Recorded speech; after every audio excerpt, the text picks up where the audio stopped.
How about extra or non-Christian sources? People often ask about non-Christian sources for the Gospels, and I think that behind this question lies a misconception that laymen have about the New Testament that needs to be rooted out first, and that is this, that somehow the New Testament is a single book which is written by Christians and therefore unreliable and not credible. But if there were evidence outside this book, that would be real evidence. That would be credible. And this, I think, is just a complete misconception about what the New Testament originally was. Lay people need to understand that originally there was no such thing as the New Testament. The New Testament wasn't assembled into a single volume until a few hundred years after the death of Jesus.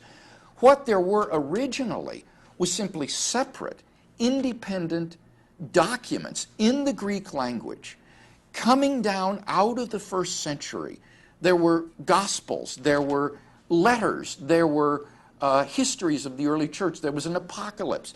All of these independent documents in the Greek language handed down out of the first century telling this remarkable story of Jesus of Nazareth.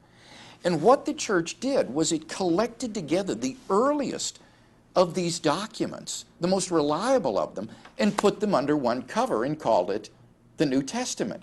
So that by the very nature of the case, our earliest and most reliable sources for the life of Jesus are found in the New Testament. To ask what evidence is there outside the New Testament and to discount the New Testament evidence itself is to prefer later, secondary, derivative sources to the earlier primary sources, which is simply bad historical methodology. So the question that we need to be asking is not what extra biblical sources are there for the life of Jesus, although that's interesting. The real question is, how credible are these documents when we examine them for what they really were? Not inspired holy texts, but simply independent manuscripts handed down to us out of the first century about this man, Jesus of Nazareth. And when we examine them using the ordinary canons of historical inquiry, I think they come away looking pretty good as historical sources for the life of Jesus.